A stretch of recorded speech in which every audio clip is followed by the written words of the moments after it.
My name is Rosalind Liang. I am a senior at Wellesley College majoring in economics and political science. It is my great honor to introduce to you the two speakers of today, Ambassador Samantha Power and Professor Takis Metaxas. Ambassador Samantha Power is the Anna Lin Professor of Practice of Global Leadership and Public Policy at Harvard Kennedy School and the Professor of Practice at Harvard Law School. From 2013 to 2017, she served as the 28th U.S. Permanent Representative to the United Nations, as well as a member of President Obama's cabinet. In this role, she became the public face of U.S. opposition to Russian aggression in Ukraine and Syria, negotiated the toughest sanctions in a generation against North Korea, lobbied to secure the release of political prisoners, helped build new international law to cripple ISIL's financial networks, and supported President Obama's path-breaking actions to end the Ebola crisis. From 2009 to 2013, she served on the National Security Council as Special Assistant to the President and Senior Director for Multilateral Affairs and Human Rights, where she focused on issues including atrocity prevention, UN reform, LGBT and women's rights, the prevention of human trafficking, and the promotion of religious freedom and the protection of religious minorities.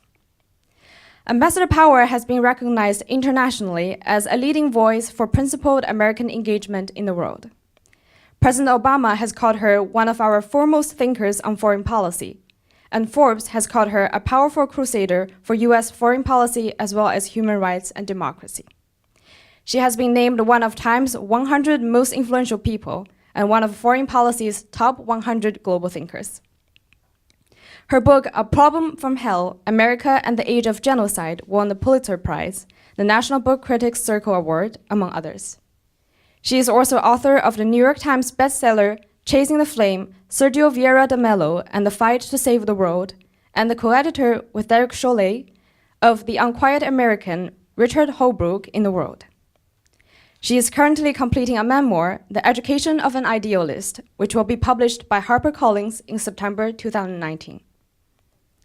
Ambassador Power began her career as a journalist, reporting from places such as Bosnia, East Timor, Kosovo, Rwanda, Sudan, and Zimbabwe.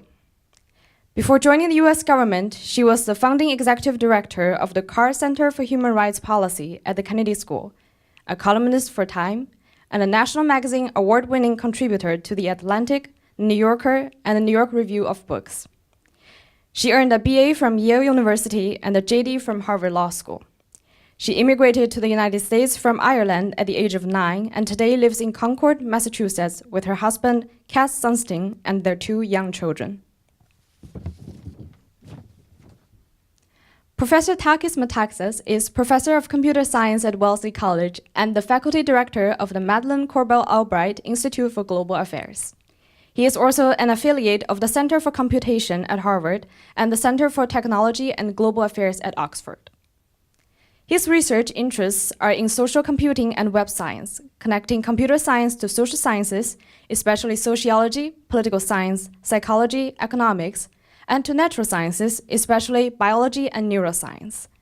In particular, he is interested in how the web is changing the way we think, decide, and act as individuals and members of social communities.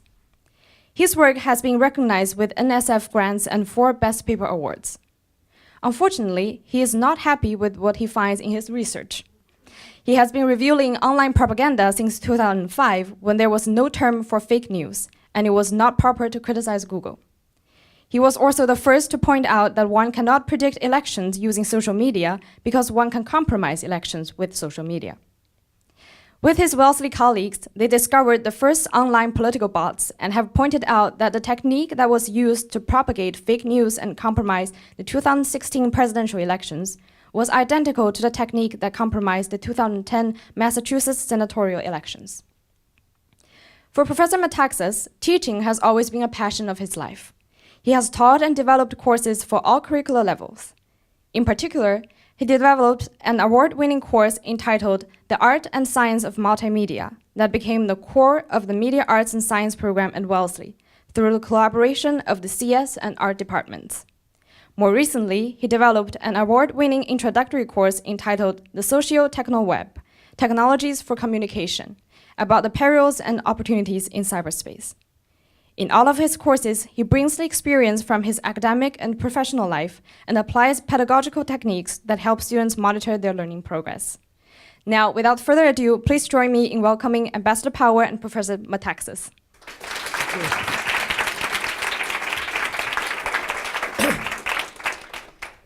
So thank you again for joining us. It is wonderful. We're joined not only by the fellows, but several of the Albright Institute ambassadors that they're supporting, and we are joined also online by many people who will be watching this.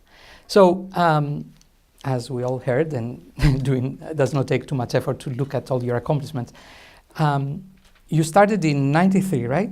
At least as after you were done with college, and what do you do? In the first 10 years, you wrote a Pulitzer Award-winning book, you received your JD, you founded the Carr Center for Human Rights. That's the first year, 10 years. Then another 10 years, you became more bestsellers, became professor, special advisor to President Obama, and US ambassador to the UN. I don't know, one can be really extremely impressed by what you can do in 10 years. Other people, very accomplished people cannot do it in a lifetime. So this is amazing. But let's go back to the time when you were around this age and you were trying to plan your... It was just yesterday. or the day before. But did you have anything in mind about what would happen and how you will be planning your life? No, and when I listen sometimes to my bio being read, which of course I'm familiar with the elements of it, but I do have a little bit of an out-of-body experience of like, when did all that crazy stuff happen? Because I'm an immigrant to this country. My mother brought my younger brother and me here when I was 9 years old to Pittsburgh, Pennsylvania. My way of fitting in, because I know there are people from 15 other countries here as part of or 15 countries total, I guess, as part of the program. But my way of fitting in Pittsburgh way back in 1979, which is when this was to master the lingua franca of my neighborhood, which is like a little cul-de-sac. And the lingua franca was baseball, baseball, baseball. So I mastered everything there was to know about this new American sport, which I had been totally unfamiliar with. And that really kind of carried me forward as a teenager into high school. And actually, even though I got to go to Yale College, a great college like this one, when I got to college, all I wanted to do was be a sportscaster. And I didn't cover the Yale men's baseball team, but I covered the Yale men's varsity basketball team, the varsity women's basketball team. I had a sports radio show at night, half an hour, not just me, but a group of guys and me, rotating, just sounding, talk radio. Like I was the Rush Limbaugh of sports rants in those days.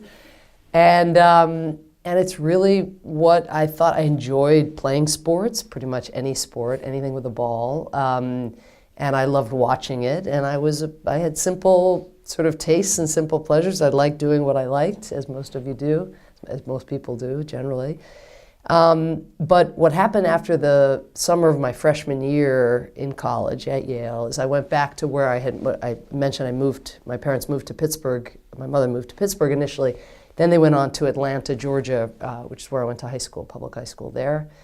And the summer after my freshman year at Yale, I went back to Atlanta and I interned in the sports department of the CBS affiliate, the news affiliate, or basically the local TV station, like we have one not far from here.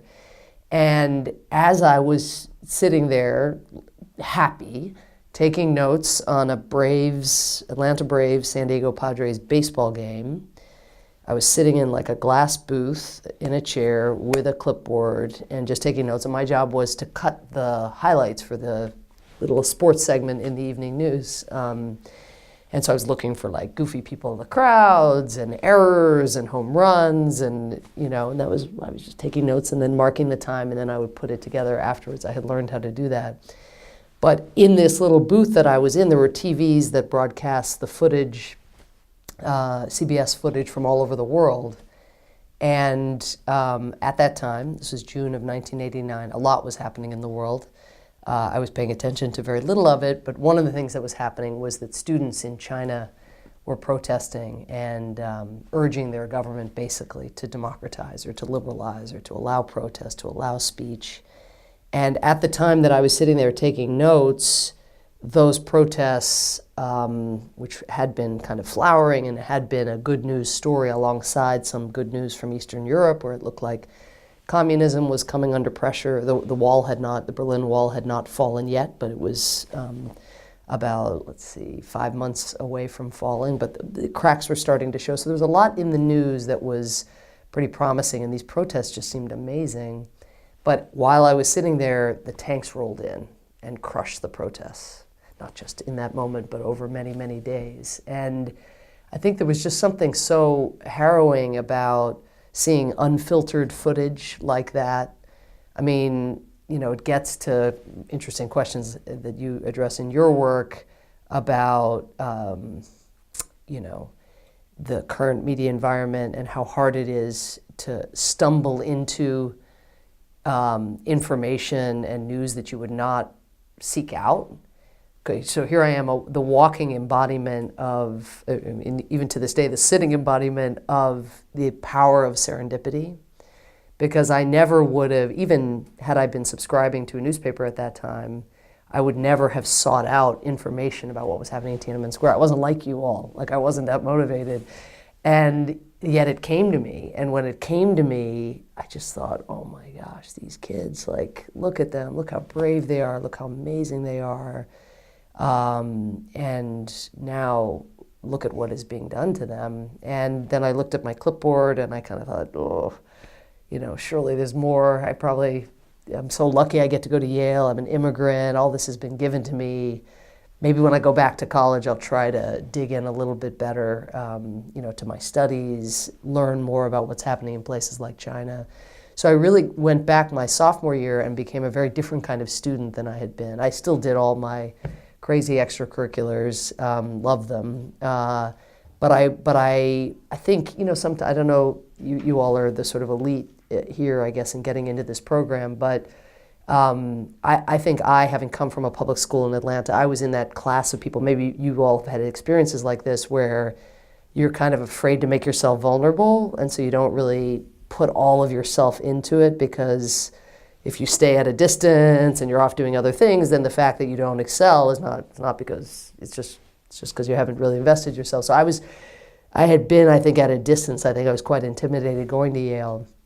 And then suddenly I said, this is my chance. I'm at this amazing university, and I really became a much more serious student. And then, of course, being a serious student, wanting to help do something, in quotes, in the world doesn't give you any guidance as to what that thing is. It doesn't give you the skills you need to make a difference.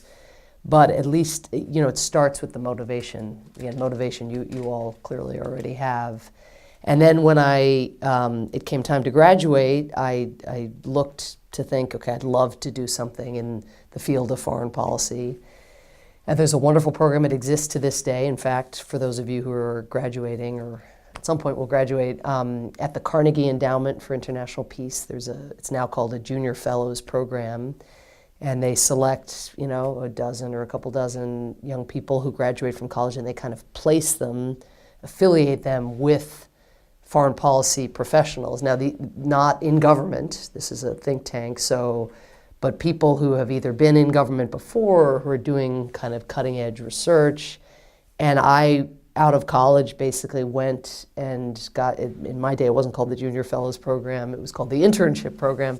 So I interned with the person who was actually running the Carnegie Endowment. His name was Mort Abramowitz, and he had been in the US government for 35 years. And I hadn't really thought about going into government as such. I'd sort of thought maybe the Foreign Service exam. Then I thought, but I'd never pass that. And so suddenly here I was working for a guy, and he was full of stories about how he had used the platform of being in the U.S. government. By then I was pretty progressive in my politics, pretty skeptical of government. If anything, skeptical certainly of the use of force. And here I was working for somebody. He had just been ambassador to Turkey, and he had just been one of the people most responsible for the U.S. This is I know so long ago, but after the Persian Gulf War, for the US getting involved to try to protect the Kurds in northern Iraq in what was called Operation Provide Comfort. Mort, this guy that I just got basically assigned to, had been instrumental in getting that intervention mobilized. And so suddenly I was hearing about the use of military force that did a good thing, you know, for a bunch of people who were getting killed by their governments. That was sort of confusing. But above all, I saw this person who just had spent his career trying to harness the power of this big government machine to do good. And the issue that he was most consumed with at that time, this was in the starting in December 1992, I began work with him for 1 year almost. But the issue he was most consumed with was the war in the former Yugoslavia. So I just, in the capacity of like being a good girl and a pleaser, like I tried to be a good intern, and to be a good intern I had to learn what the hell was happening in the former Yugoslavia. And so I had the habit and the discipline of working hard in school, and so I really dug into what was happening over there. And then a little bit like the Tiananmen massacre, once I was immersed in it, once I saw it, I couldn't believe that 50 years after the Holocaust that there were concentration camps again in Europe. I had actually traveled, you know, to some of the countries that newly independent countries that comprised what had been Yugoslavia. So these, and I'd seen them on the Olympics. Sarajevo was where the 1984 Olympics had been held. So I was again, like the team, I was I was innocent, and I was capable of being upset and outraged even. And that's something I urge you to keep, is a kind of innocence, and never get used to some of the stuff that you see in the news. I mean, it's really hard to not get numb, but I had that ability to feel things still, which I actually somehow I think I still have, except when it relates to Trump. I have a harder time. I'm sure.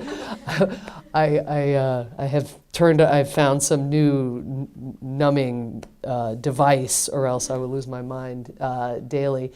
But even that, again, we can't. These things can't get normalized. We can't get used to certain things. And so anyway, with that, I then, being kind of sick about what was happening, I went around town after I'd worked for Mort for a while and tried to get a real job, like wanting to help people. I wanted to help the refugees. I wanted to help the people who were getting killed. And like many of you, I was a liberal arts major and had no skills. And I didn't have the little pin that you're going to get, out of the program. I didn't have much. So, but I had been, I thought, a very capable sports reporter. And Carnegie, this place I was working as an intern, was in the same building as U.S. News and World Report, the magazine. And so I went, and I had a friend who worked at U.S. News, and he introduced me to the chief of correspondence. And I went in, and I laid down my clips from the Yale varsity men's basketball team and the Yale women's volleyball team, and I was like, I want to be a war correspondent. I'm going to go over there, and could I write for you? And the guy was I think he's like, you're kidding. You want to be a war correspondent because you've covered the Yale women's volleyball team? No, this is not. Anyway, but he was nice, and he said, look, if you get over there and you see something and you want to call me, here's my card.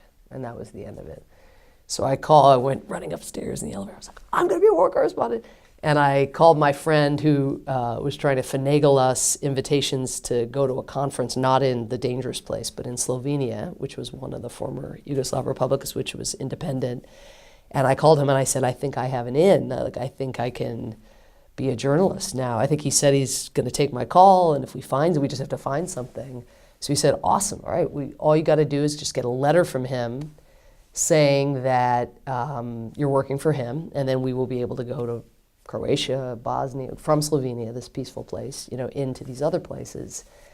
And my heart sank, because there was this exchange, even though I was latching onto it, was not exactly, you're hired, right? It was, I'll take your call. So now I had to have a letter in order to get a press pass, and I couldn't get through any of the checkpoints to get into the place where the stories would be without a press pass. So I did something that I should not have done.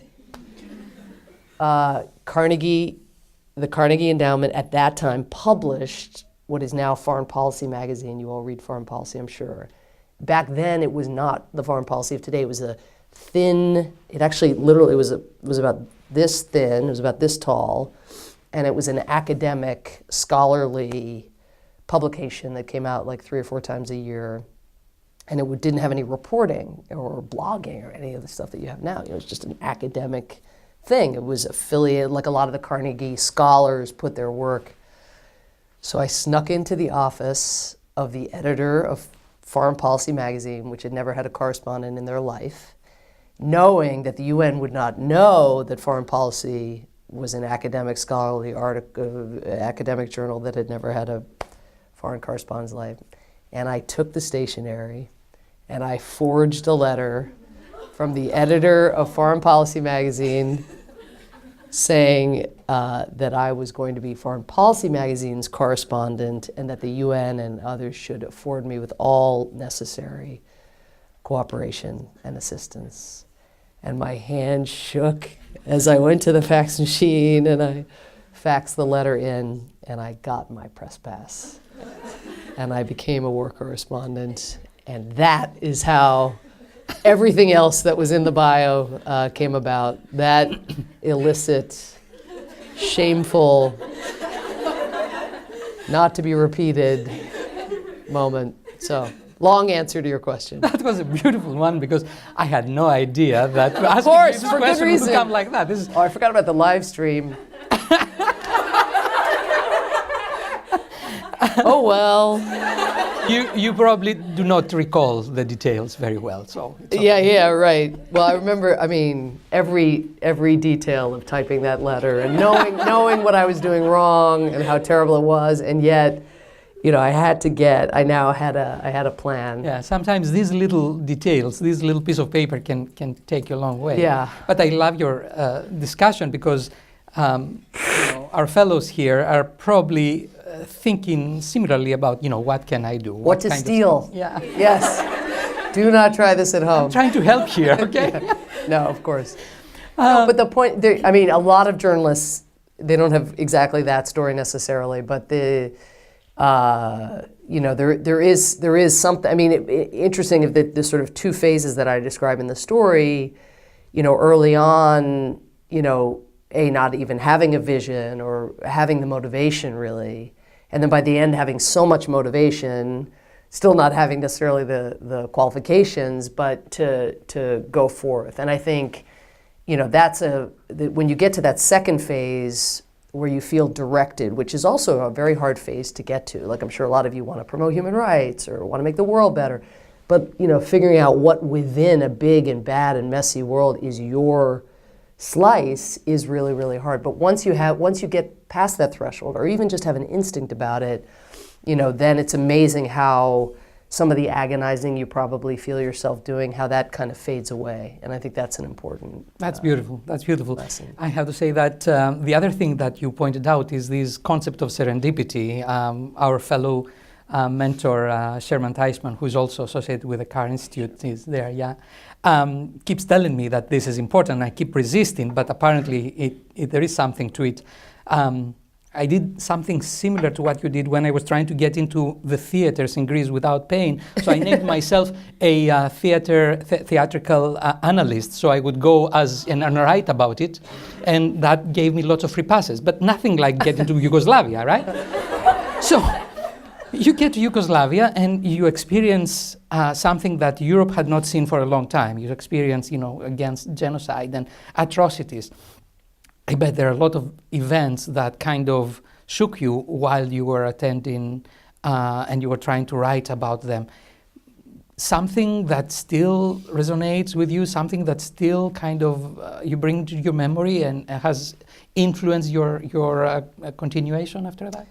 Well, I think, I mentioned earlier that I would have been, again, completely apolitical at the outset, but then as my politics evolved, at Yale, pretty progressive, leaned in that direction. Then I worked for Mort, who been so involved in using American military power to help people, sort of conflicted by that. But I think the most salient, there are lots of individual stories I could tell about that. I ended up spending about 2.5 years on the ground in the former Yugoslavia. But rather than focus on any particular story, I guess I would just describe the sensation of living among people who were being targeted because of their ethnicity or their religion, specifically among Bosnian Muslims. Especially when I was in Sarajevo, which wasn't the whole time, but which was a besieged city, which was being just bombarded from the outside, and where you had the city was in a kind of valley, and the Bosnian Serb militants had occupied the hills around the valley, and many of the people who were doing the shooting had lived in the city, so they were firing at the schools and libraries and hospitals and people who they had lived intermingled with. And again, lots to say about that, but the more salient dimension of the experience for me, I suppose, was U.S. fighter jets flying overhead and gathering information about what was happening, how many shells fired in a given day, who else was flying in the air, basically almost an intelligence gathering operation, but had the capacity, I thought, my young self, living among these people who were so vulnerable and so many of whom got killed, I wanted those planes to stop what was happening. It was very, very simple. And so many of you came of age, in a period that has been the sort of aftermath of the war in Iraq, the ongoing, endless war on terror, so-called, where we're in a kind of perpetual, we, the United States, are in a perpetual state of war. The period I came of age in was very different. It was the Cold War had ended, the raison d'etre for having our military be part of NATO and be out in the world. It wasn't clear really what that was now that the Soviet Union had collapsed. And the question of what leaders could do to their own people loomed very large, not just in Bosnia, but of course there'd be the genocide in Rwanda as well. While I was in the former Yugoslavia, that was happening a continent away. And so, I had a kind of primal, just by virtue of where I was and who I was living among, do something, people, stop this. You're flying around, you don't have another military mission anyplace right now, stop these bombers, use the threat of force. Hopefully you don't have to use force, but use the threat of force to get the people around these hills to stop killing people on the basis of their religions. Great, do it. Just like that, do it. And for 3.5 years, those planes flew around and didn't do it. Initially they did threaten, but at a certain point, the Serbs are like, oh, okay, this isn't a real threat, and so we're going to keep doing it. And Russia was a bit on its back because the Soviet Union had collapsed, but nonetheless was, on the Serb side. So it wasn't clean. It wasn't simple. At no point even then would I have viewed it as simple, but it was pretty straightforward from my standpoint. So for 3.5 years, they flew around, didn't do much. The threat lost force, and the killing just intensified. And then I gave up at a certain point, and after there was a very particularly bad massacre in a town called Srebrenica, which many of you have read about maybe, even all these years later, where 8,000 Muslim men and boys were just systematically executed, just pulled away from their parents and from their family members and just mowed down in fields. We only knew about it really because a few people thought that the Serbs thought they had executed them, but these men and boys hid under bodies and then made it out and told the story to the outside world. And it was, at that time I was writing, I'd done very well as a journalist. I was writing now for the Washington Post and for The Economist. So I covered the biggest massacre in Europe in 50 years for exactly the publication I would have wanted to cover it for, namely the Washington Post, which was going to go right to President Clinton. And the planes kept flying overhead and doing nothing, even as these men and boys were being executed. So I, at that point, decided I had tried my best. I had used the power of the pen. I'd learned an awful lot about how to be a journalist and write quickly and hopefully on good days eloquently about what I was seeing, but I was not, I and the rest of my the comrades in covering the war, we were not changing the calculus of policymakers, and I found that depressing, and I was defeated almost, dispirited at least, if not defeated. And so but one good thing that was happening in that period was that new institutions of criminal justice were being built in The Hague. So for the very first time since Nuremberg and the prosecution of the Nazis, these courts were being set up to prosecute the war criminals from the former Yugoslavia and from Rwanda. And so I thought, well, maybe if I go to law school, I can do something. So I'd gone from wanting to do something, namely cover it, to, man, I'm just recording the suffering here. This is crazy. Now I want to do something. I want to go prosecute these guys. So that was, in the end, what made me, in the fall of 1995, leave Bosnia. Initially, I would end up going back a good few times, but leave and decide to go to law school. And so that's actually how I ended up in Boston, is I came and I had applied to law school like many of you because I wasn't sure what my ultimate career trajectory was. I didn't really think I would go. But then when I got in, I thought, after Srebrenica, I thought, this is good. I need to get out of here, and I need to go get a skill that's more, at least felt to me then, more concrete than that of journalism. And so I left. I drove my parents at that time had moved to Brooklyn from Atlanta, so I flew to New York to see them. I was with them for a couple days, kind of decompressing. I rented a Ryder truck or a U-Haul or whatever, and I had so little luggage. I had like 2 suitcases in the back, but they only had the really big one, and I had my laptop, and everything was like sloshing in the back. I remember, so well. And then as I entered, and actually maybe one of you can help me, because my editor just asked me what the name of the tunnel is, but it's, or Sherm, or you can help me. When you come into Boston, it's not a tunnel, but you're coming from New York. It's where you pass under the city, basically. But as I entered, I was listening to NPR, and they said, basically the United States has just intervened militarily in Bosnia.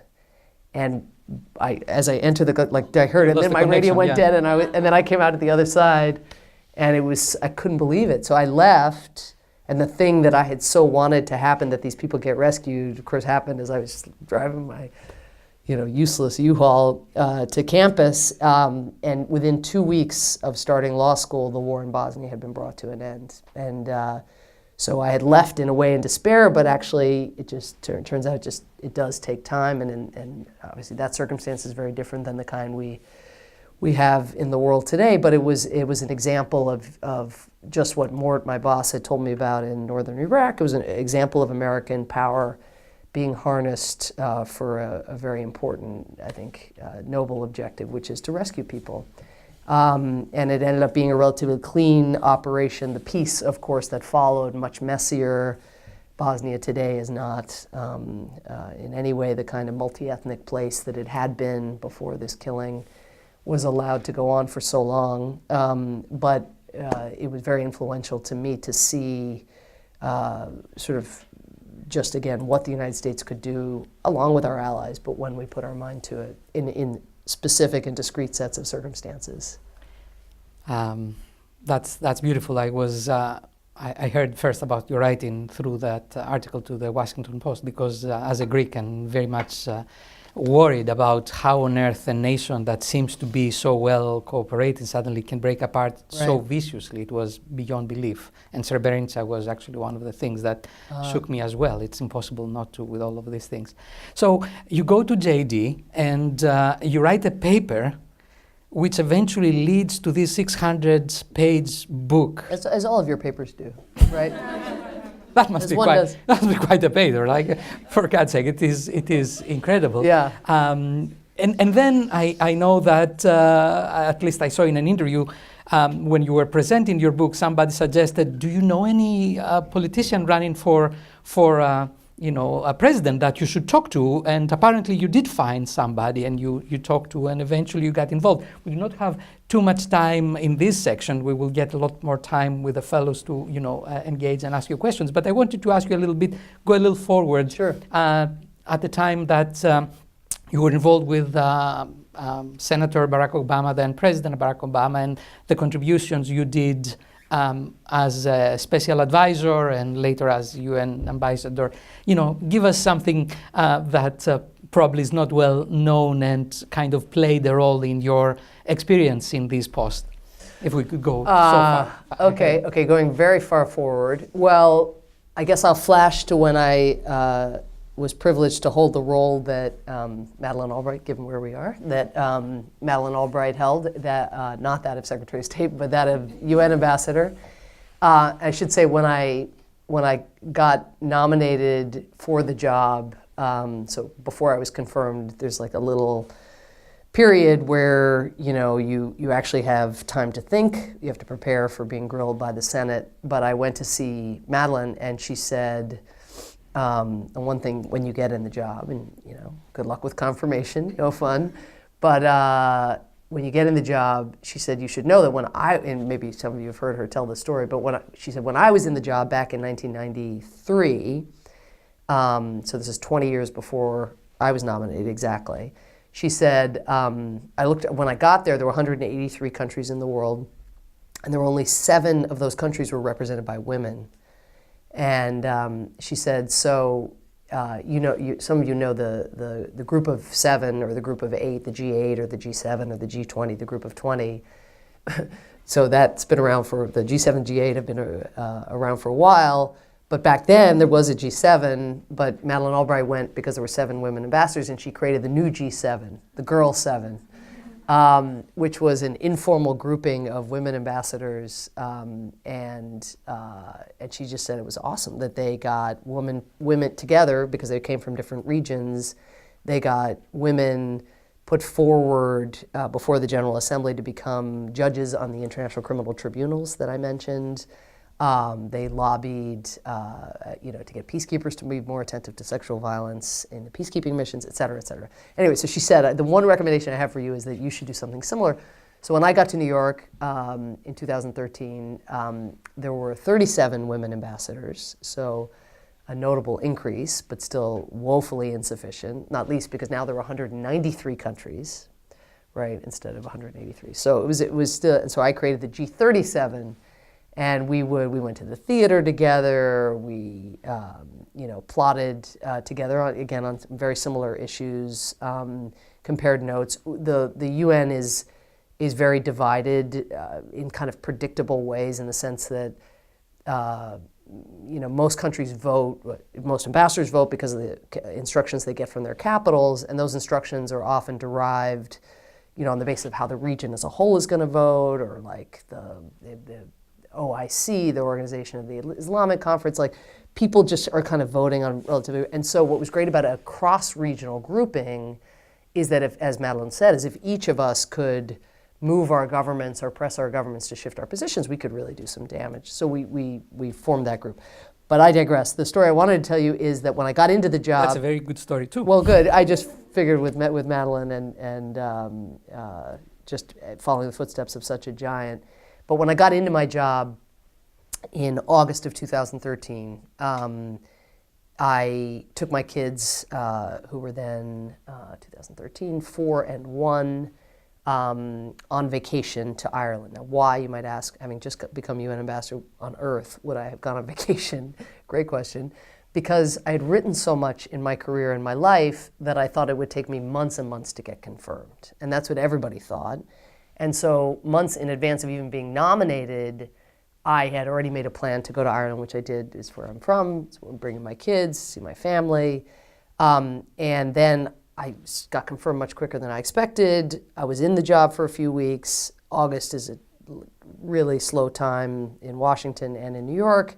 And I asked my team, I said, I think I should cancel the trip. And they're like, nope, you should go on the trip. You have no idea how punishing this job is going to be. You're never going to see your kids again for the next year. You might as well see them for a week. And pretty much. And so I went to Ireland, to the west of Ireland, very remote area that I always go to, where I got married. And about 2 days after I arrived, Bashar al-Assad gassed 1,500 people in the Damascus suburbs of Syria, and I was in the west of Ireland. I wasn't only in the west of Ireland, I was, as it happened, that very sort of period of time, this little town was where Charlie Chaplin used to spend his summer vacations. So there was a Chaplin Film Festival going on.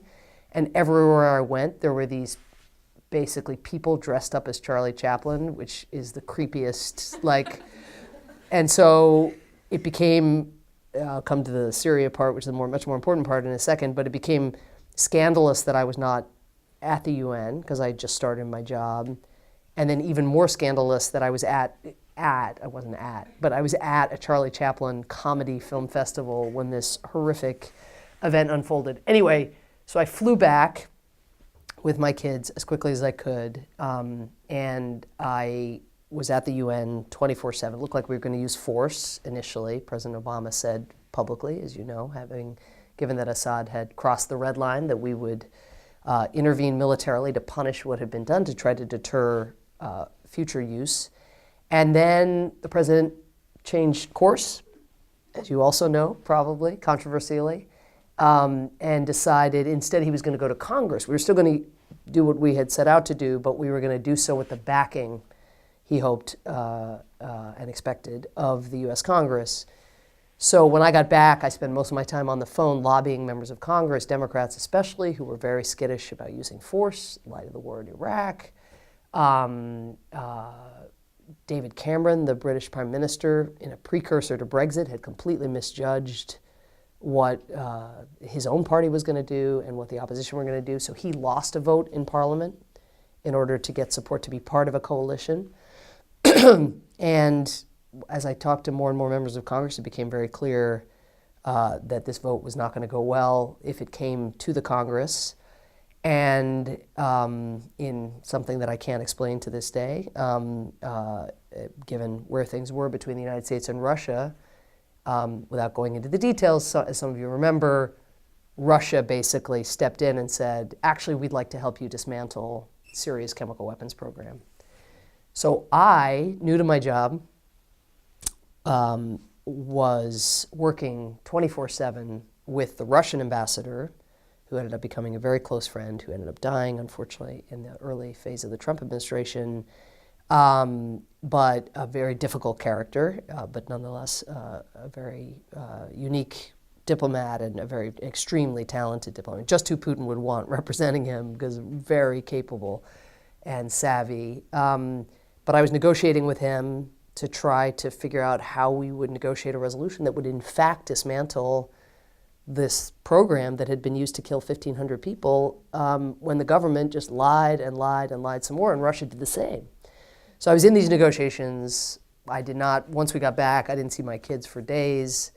And finally, one Sunday morning, I decided I'm going to take my kids down the street to a diner. I'm going to steal 1 hour before I go into the office. And I go into the diner, and my phone rings, and it's the White House switchboard. Ambassador Power, please hold for the President of the United States. And so even though I knew Obama, I'd known him for a long time, there's nothing like getting that call. And I didn't get calls like that even throughout my tenure. I saw him a lot, but for him to actually just call outright. And he had a lot riding on my negotiations, and I was new to the job because he was pretty publicly out there that he was going to be using force, and then publicly out there that we were going to get the congressional thing, and then now we were out there trying to negotiate this thing with Russia. So anyway, so he says, he gets on the phone, and I'm outside, and I've got bodyguards now around me. I'd never had bodyguards in my life. You know, suddenly I've just been in the job such a short time. I'm kind of trying to shake free of them so I can have the call, then I'm not allowed to do that. Anyway, and he says, hey, how you doing? And I'm just like, I'm fine, I'm okay. What's up? And he said, well, I just want you to know, I've got complete confidence in you, but I'm like, I do not need a but right now. No buts. He's like, but I just don't overshoot the runway. And clearly he thought that I was so enraged by what Assad had done that somehow I was going to be maximalist and I was going to screw up the negotiation. But then he realized that that's not necessarily the best method. So he's like, but don't undershoot the runway either. Just shoot right. Yeah, exactly. And meanwhile, I had just gotten my job, so I looked up in the sky and I basically, I'm not going to swear here, but I basically say, where is the runway? You know, where is the runway? Like, I don't even know where the women's restroom is. Never mind the runway. So that's how I started my tenure. I negotiated the resolution, and you know, we ended up dismantling, you know, their declared chemical weapons program, and of course, because they're liars and murderers, they ended up the Syrian government ended up keeping some stock of chemical weapons, which are the ones you hear about being used from time to time, and that Trump actually did use military force to punish. But it was important that 99% of the program was dismantled, because also ISIS would the following year rise up, and it could have been a very, very deadly situation if those weapons had been there. So that's one story. This is amazing, and I can tell that you have many, many more to tell. We just do not have too much time, and I don't want to take away all the time from the fellows to ask some questions. Please. So we'll try to go for another 8 minutes until 11:25, and give an opportunity to the fellows to ask some questions. And I'll try to be brief in my answers. Briefer. All right. Here is a hand. Oh, we're doing that now? Yeah.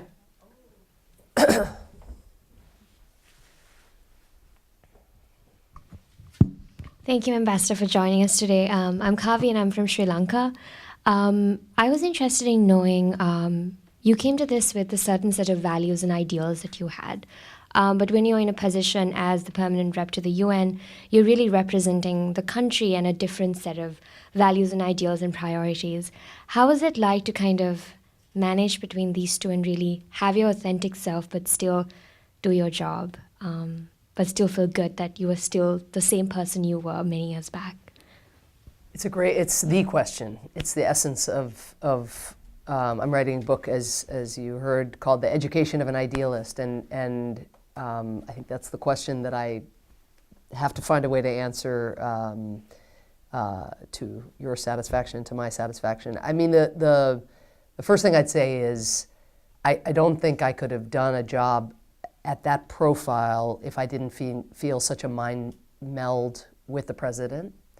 So even on issues where I ended up disagreeing or clashing with the president, which there were several, including notably Syria, I never felt that this was somebody whose values I didn't share, or who was coming to a different conclusion because of some selfish motives or to enrich himself. I mean, the kinds of things that now we see.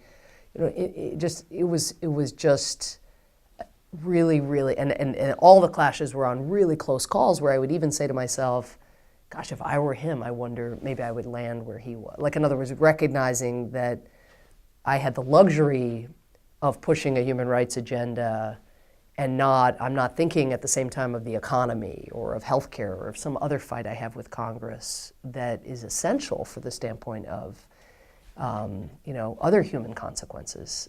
So I think that's a first order requirement if one is going to be in a role of that nature. And then the second thing I'd say is that I experienced much less tension between, quote unquote, the old Samantha and the new Samantha than I think many people, or let me just say, than I would have anticipated. Let's say if I were sitting where you're sitting now. And this again gets to the particularity of Barack Obama. I mean, he wanted me internally to make arguments on behalf of my human rights objectives. He wanted to hear those arguments. Often, even though I couldn't convince him to do exactly what I might have wished to do, it would alter what he was planning on doing, because the nature of what he was hearing was different than it would otherwise have been. As Madeleine Albright can attest, the UN ambassador role is an ideal platform for promoting human rights. And I was able to run, as it were, from the mission in New York, a number of human rights campaigns that ended up being immensely successful. For example, one that you might want to look into is called the hashtag Free the 20 campaign, where we tried over the course of a period of months to secure the release of 20 women political prisoners, profiling each of them every day for 20 days in advance of a big women's rights summit. 16 of those women were released. Now that's kind of modest when you think about the US government and all the power, but that kind of thing had not been done before. It shows you actually one of the perils of being in government is you often advocate at a very general level, for more freedom of association, more freedom of speech, or for political prisoners generally, and it's actually very, very important, I think, to concentrate your efforts.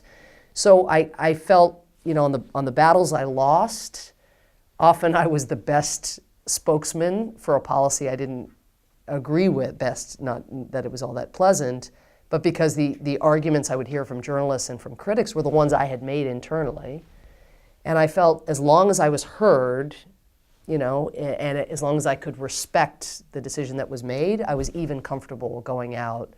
It wasn't my favorite thing to do, again, but I felt that's part of being on a team. You have to represent positions that you disagree with. And there was so much that I got to do from the position that I had that went so far beyond what I would have been able to do as a journalist that it just didn't really feel like that big a trade-off. Ambassador Power, thank you so much for sharing the stories. I truly do value the stories that you shared. And I'm thinking about all the conflicts that you talked about. I truly feel for each one of them. I'm from Kashmir, and I'm just waiting to finish my education and then go back and solve the issue of Kashmir. But how complicated is it? And I'm between India, Pakistan, and China, all three nuclear powers. So now, so it's a piece of cake. But anyway. I just want you to share a bit more of your personal side, that you have worked on all of these really complicated issues and in a very powerful position representing the United States of America, so you have so much more leverage. What do you tell somebody like me who is basically coming from a conflict zone who nobody really knows much about? And also, how do you feel about having worked in these capacities, and how much impact were you able to create? Great. Maybe... Go ahead, yes. Hi, thank you so much for speaking to us today. I'm a Peace and Justice Studies major. My name's Alberta, and I'm curious more about your perspective on human rights and the legal tools and definitions that we have right now, because clearly the political and economic landscape has changed so much since 1948 when the Universal Declaration of Human Rights was signed. And now when there's private companies that have more wealth than some countries, and given the fact that only countries can be responsible for human rights, given current definitions, how do you see the definition and the tools that we use with human rights evolving, given that changing landscape? Great. And any other voices? I'll be very quick in answering these. No? Okay. So I guess on the first question, and I'll be very brief on both, there's a wonderful book that I came across when I was in government, which is called Switch. And I don't recall the subtitle, but I think it's something like Making Change When Change is Hard. And it has nothing to do with Kashmir. Kashmir definitely doesn't come up in the book, but it introduces a lot of tactics that I think would be of interest to people here. And one of my favorite is that of shrinking the change, so that on an issue so enormous as the one you described, so seemingly intractable, and I'm no expert as you would be, but finding a way to define for yourself a goal that is achievable within a context that is so difficult, and there's something quite counterintuitive about that, because often the biggest problems you just feel like you need a big solution for a big problem, and ultimately, but if you actually look at how social change generally happens, it is because people have shrunk the change, and then incrementally over time those solutions kind of aggregate. And then you raise a great question on the legal, the sort of mismatch between the tools that were devised in a different era and now, not only with regard to the private sector, but also non-state actors. As was mentioned in the bio, I spent a lot of time as ambassador thinking through what are the new legal tools we need to prevent ISIS from moving its money in different channels or selling cultural artifacts, and just trying to keep up. The Paris Agreement was something that we, of course, not only signed on to, but also turned into international law by getting a sufficient number of countries to sign on to. And that is something that the country plans entail commitments by governments, but also by non-state actors. But fundamentally, as you see with the United States, when a state abrogates its responsibility to the planet and to its prior commitments, that causes the whole thing. It leaves citizens. We're doing our best in America with citizens and mayors and the private sector teaming up to do as much as we can. But fundamentally, states continue to play an incredibly important, the driving role. And I wouldn't discount the power of those old tools as it relates to states, because again, there's a kind of a sense a little bit, especially I suppose among younger people, of like what are states anymore? It's all about social movements and this and that. No, it's really about things that happen inside countries, and it remains very much about what countries and what governments do. But the last thing I'd say is, because you very much put your finger on the tech companies, when you have a country like Facebook that at its height had the equivalent of an economy that was larger than, I think, 153 member states of the United Nations, and they are largely unregulated, not only internationally, but domestically, that is a recipe for the kind of disaster that we have seen. And so I come back to states. Yes, there's the international problem that the UDHR and the international conventions and so forth aren't tailored to deal with those companies, but we have an awful lot of power as citizens within countries that themselves need to be regulating. And if you look at how international law tends to work, it tends to come together best when countries that comprise the international have already begun to experiment and regulate and create standards and so forth. Those will be very hard to mesh internationally. I don't underestimate that challenge. But we're in a world of pain right now because we don't have standards even domestically. So I think we could constructively work within each of our countries to ensure that we're doing more to circumscribe what these companies can do. This has been nothing short of amazing. You're so generous. Thank you. For giving us your time. Thank you.